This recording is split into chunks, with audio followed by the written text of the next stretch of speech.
மாண்புமிகு பேரவைத் தலைவர் அவர்களே, அறம் செய்வான் ஆள்பவன் என்பான் பிறம் சொல்லும் பேணி புகழும் தரும் என்கிற குரலுக்கு முத்தமிழறிஞர் டாக்டர் கலைஞர் அவர்கள் இவ்வாறு தெளிவுரை கூறுகிறார். அறம் செய்பவர்தான் உண்மையாக ஆளும் திறன் உடையவராக இருப்பார். அவர் பிறர் சொல்வதையும் மதித்து அதை மனதில் கொண்டு செயல்படுவார். இதனால் அவர் புகழும் பெருகும் என தெளிவுரையில் விளக்கப்பட்டுள்ளது.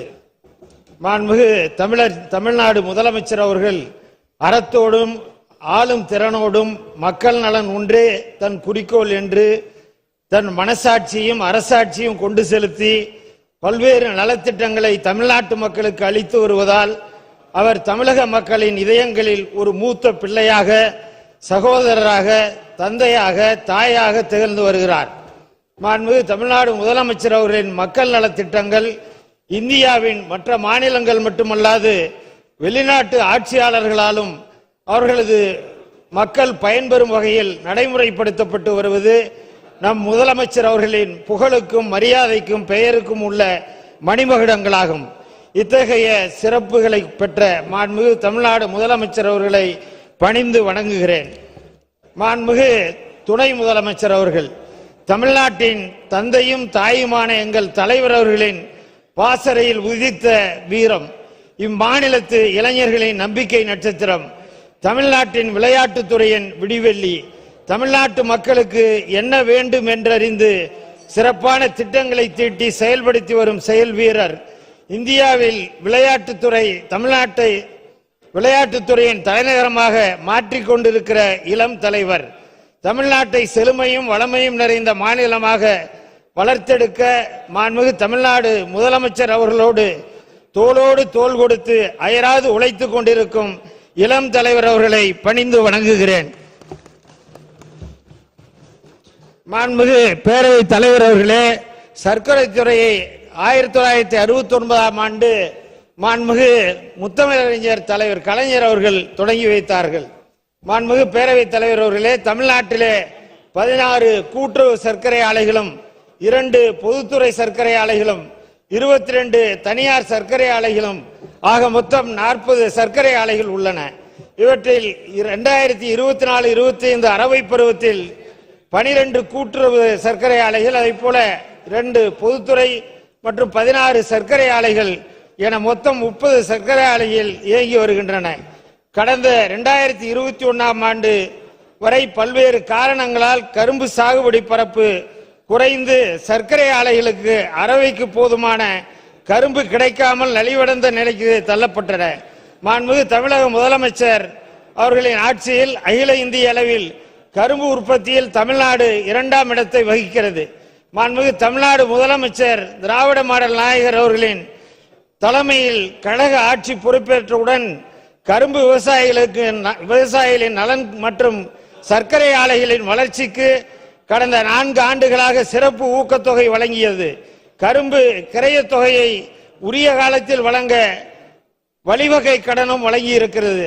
தேசிய வேளாண் வளர்ச்சி திட்டம் மற்றும் கலைஞரின் அனைத்து கிராம ஒருங்கிணைந்த வேளாண் வளர்ச்சி திட்டங்களின் கீழ் மானியத்தில் கரும்பு மேம்பாட்டு திட்டங்கள், கரும்பு அறுவடை இயந்திரங்கள் உள்ளிட்டவற்றை செயல்படுத்தி வருவதன் காரணமாக சர்க்கரை ஆலைகள் நலிவடைந்த நிலையிலிருந்து மேம்பட்டு வருகிறது. மாண்புமிகு பேரவைத் தலைவர் அவர்களே, சர்க்கரை ஆலைகளின் கரும்பு பதிவு பரப்பு என்பது 2019-20 வரை கரும்பு சாகுபடி பரப்பு குறைந்து வந்த நிலையில் கழக அரசால் எடுக்கப்பட்ட நடவடிக்கைகளின் காரணமாக கரும்பு சாகுபடி பரப்பு 95,000 ஹெக்டேரில் இருந்து 2021-22 நடப்பு பருவத்தில் 1.5 லட்சம் ஹெக்டேராக உயர்ந்து 2024-25 பருவத்தில் அகில இந்திய அளவில் கரும்பு சாகுபடி பரப்பு குறைந்துள்ள நிலையிலும் தமிழ்நாட்டில் பூச்சி நோய் தாக்குதல் உள்ளிட்ட காரணங்களால் கரும்பு சாகுபடி பரப்பு சற்று குறைந்திருக்கிற நிலை இருக்கிறது. கரும்பு சாகுபடி பரப்பை அதிகரிக்க தேவையான நடவடிக்கைகளை அரசு தொடர்ந்து எடுத்து வருகிறது. சர்க்கரை ஆலைகளின் பிழிதிறனை அதிகரிக்கும் வகையில் புதிய கரும்பு ரகங்களை கண்டறியவும் ஆலையின் இயந்திரங்களை நவீனமயமாக்கவும் தொடர் நடவடிக்கைகள் எடுக்கப்பட்டு வருகிறது. கரும்பு விலை கடந்த 2015-16 பருவம் முதல் 2019-20 வரையிலான 5 ஆண்டு கால அதிமுக ஆட்சியில் கரும்பு விலை உயர்த்தப்படாமல் 2750 ரூபாய் என்கிற ஒரே விலை வழங்கப்பட்டது.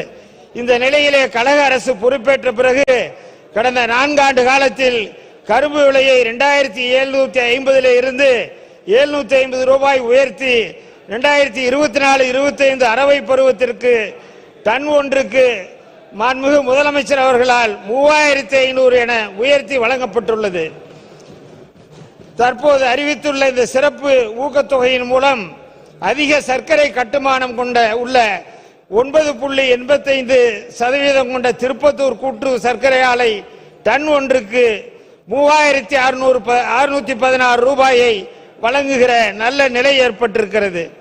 கரும்பு விலையாகவும் அதை போல 10.10% கட்டுமானம் கொண்ட கரும்பு உற்பத்தி செய்கிற தருமபுரி கூட்டுறவு சர்க்கரை ஆலை எல்லைக்குட்பட்ட பகுதிகளுக்கு டன் ஒன்றுக்கு 3693 ரூபாய் கரும்பு விலையாகவும் அதை போல 10.65% சர்க்கரை கட்டுமானம் உள்ள அரூர் சுப்பிரமணிய சிவா கூட்டுறவு சர்க்கரை ஆலைக்கு டன் ஒன்றுக்கு 3881 ரூபாய் கரும்பு விலையாகவும் தற்போது கரும்பு விவசாயிகளுக்கு வழங்கப்பட்டு வருகிறது.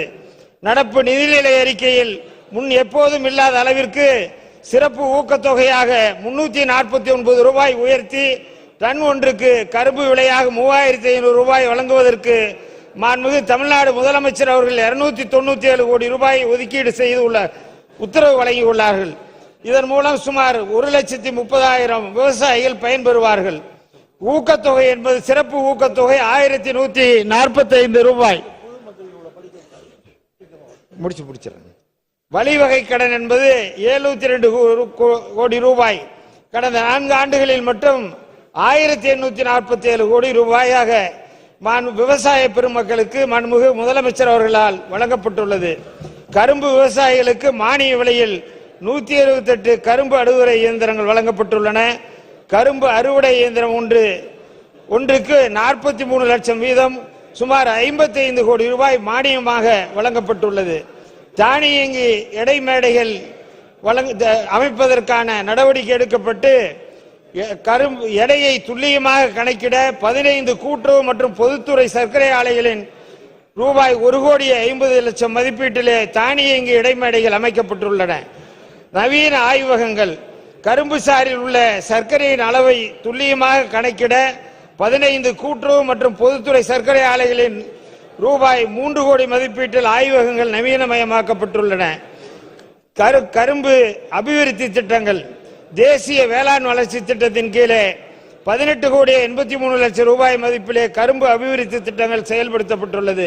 கலைஞரின் அனைத்து கிராம ஒருங்கிணைந்த வேளாண் வளர்ச்சி திட்டத்தின் கீழ் 1,82,00,000 மானியத்திலே கரும்பு அபிவிருத்தி திட்டங்கள் செயல்படுத்தப்பட்டுள்ளது. நுண்ணீர் பாசன திட்டத்தின் மூலம் கரும்பு சாகுபடியில் 12,952 ஹெக்டேர் பரப்பளவில் நுண்ணீர் பாசனம் மானியத்தில் அமைக்கப்பட்டுள்ளது. இணைமின் திட்டம் அதுவும் கடந்த காலத்திலே கிடப்பில் போடப்பட்ட எம்ஆர்கே மற்றும் தருமபுரி கூட்டுறவு சர்க்கரை ஆலைகளில் பணி முடிக்கப்பட்டு தற்போது செயல்பாட்டுக்கு கொண்டு வரப்பட்டுள்ளது.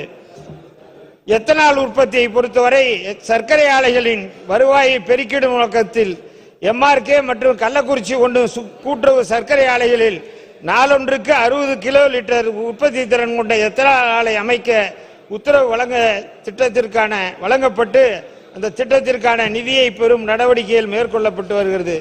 சேலம் கூட்டுறவு சர்க்கரை ஆலையின் பெயர் மாற்றம் மாண்புமிகு தமிழ்நாடு முதலமைச்சர் அவர்களால் விவசாயிகளின் நீண்ட நாள் கோரிக்கையான சேலம் கூட்டுறவு சர்க்கரை ஆலையினை மோகனூர் கூட்டுறவு சர்க்கரை ஆலை என பெயர் மாற்றம் செய்யப்பட்டு உத்தரவிடப்பட்டு நடைமுறைக்கு கொண்டு வரப்பட்டுள்ளது. புதிய கரும்பு ரகங்களை கரும்பு சாகுபடிக்கு அதிகரிக்கிற வகையிலே சர்க்கரை ஆலைகளின் சர்க்கரை கட்டுமானத்தை உயர்த்தும் நோக்கத்துடனும் ஒவ்வொரு பகுதிக்கும் ஏற்ற புதிய கரும்பு ரகங்களை கண்டறியும் வகையிலும் தமிழ்நாடு வேளாண்மை பல்கலைக்கழகம் மற்றும் கரும்பு இனப்பெருக்க நிறுவனத்துடன் இணைந்து ஆக்கப்பூர்வமான முன்னோடி நடவடிக்கைகள் எடுக்கப்பட்டு வருகிறது. சர்க்கரை தேர்வு தொடர்பாக 2021-22 முதல் 2024-25 நிதியாண்டு வரை 30 அறிவிப்புகள் வெளியிடப்பட்டு அதில் 29 அறிவிப்புகள் நிறைவேற்றப்பட்டுள்ளன. புதுடெல்லியில் இருக்கிற தேசிய கூட்டுறவு சர்க்கரை ஆலைகள் இணையமானது தமிழ்நாட்டிலே உள்ள கீழ்கண்ட 5 கூட்டுறவு சர்க்கரை ஆலைகளை சிறந்த செயல்பாட்டிற்கான விருதுகளாக தேர்வு செய்யப்பட்டு வழங்கி இருக்கிறது. ஒட்டுமொத்த செயல்திறனுக்கான சிறந்த கூட்டுறவு சர்க்கரை ஆலைக்கான முதல் பரிசு அரூர் சுப்பிரமணிய சிவா கூட்டுறவு சர்க்கரை ஆலைக்கு கிடைத்திருக்கிறது. சிறந்த நிதி மேலாண்மைக்கான 2ஆம் பரிசு விழுப்புரம் செங்கல்வராயன் கூட்டுறவு சர்க்கரை ஆலைக்கு கிடைத்துள்ளது. சிறந்த தொழில்நுட்ப திறனுக்கான 2ஆம் பரிசு செய்யாறு கூட்டுறவு சர்க்கரை ஆலை கிடைத்துள்ளது. சிறந்த கரும்பு அபிவிருத்திக்கான 2ஆம் பரிசு கள்ளக்குறிச்சி 2 கூட்டுறவு சர்க்கரை ஆலைக்கு கிடைத்துள்ளது. சிறந்த நிதி மேலாண்மைக்கான 3ஆம் பரிசு தருமபுரி பாலக்கோடு கூட்டுறவு சர்க்கரை ஆலைக்கு கிடைத்துள்ளது. இவ்வாறு நம்முடைய மாண்புமிகு முதலமைச்சர் அவர்கள் கரும்பு விவசாயிகளுக்கு தாயுள்ளத்தோடு பல்வேறு திட்டங்களை நிறைவேற்றி கொண்டிருக்கிறார்கள். இவையெல்லாம் செழித்திட அனைத்து வழிகளிலும் உதவி செய்திடும் மாண்புமிகு தமிழ்நாடு முதலமைச்சர் அவர்களுக்கு இந்த நேரத்திலே நன்றியை தெரிவித்துக் கொள்கிறேன். அதேபோல மாண்புமிகு தமிழ்நாட்டினுடைய துணை முதலமைச்சர் அவர்களுக்கும் நன்றியை தெரிவித்துக் கொள்கிறேன். தமிழ்நாடு அரசின் தலைமைச் செயலாளர் திரு முருகானந்தம் IAS அவர்களுக்கும் தமிழ்நாடு அரசின் நிதித்துறை முதன்மை செயலாளர் திரு உதயச்சந்திரன் IAS அவர்களுக்கும் மாண்புமிகு முதலமைச்சர் அவர்களின் தனிச் செயலாளர்கள் திரு உமாநாத் IAS அவர்களுக்கும் திரு சண்முகம் IAS அவர்களுக்கும் வேளாண்மை உற்பத்தி ஆணையர் மற்றும் அரசு செயலாளர் திரு தட்சிணாமூர்த்தி IAS அவர்களுக்கும் மாண்புமிகு முதலமைச்சர் அவர்களின் தனிச் செயலாளர் திரு தினேஷ்குமார் அவர்களுக்கும் சர்க்கரை துறை இயக்குனர் திரு அன்பழகன் IAS அவர்களுக்கும் நன்றியை தெரிவித்துக் கொள்கிறேன். மாண்புமிகு பேரவைத் தலைவர் அவர்களே, புதிய அறிவிப்புகளாக 15 அறிவிப்புகளை வெளியிட இருக்கிறேன். அந்த அறிவிப்புகளை எல்லாம் மாண்புமிகு பேரவைத் தலைவர் அவர்கள் அவை குறிப்பேட்டிலே பதிவு செய்து கொண்டால் படித்ததாக பதிவு செய்து கொள்ளுங்கள், படித்ததாக பதிவு செய்து கொள்ளுங்கள் என்று கேட்டு எனக்கு தந்த வாய்ப்புக்கு நன்றி தெரிவித்து நம்முடைய வெட்டு தீர்மானங்களை எல்லாம் திரும்ப பெற்றுக்கொண்டு மானிய கோரிக்கை நிறைவேற்றி தர வேண்டும் என்று மாண்புமிகு பேரவைத் தலைவர் அவர்களை கேட்டு நிறைவு செய்கிறேன். வணக்கம். விவாதம் முடிவுற்றது. எதிர்க்கட்சி தலைவர்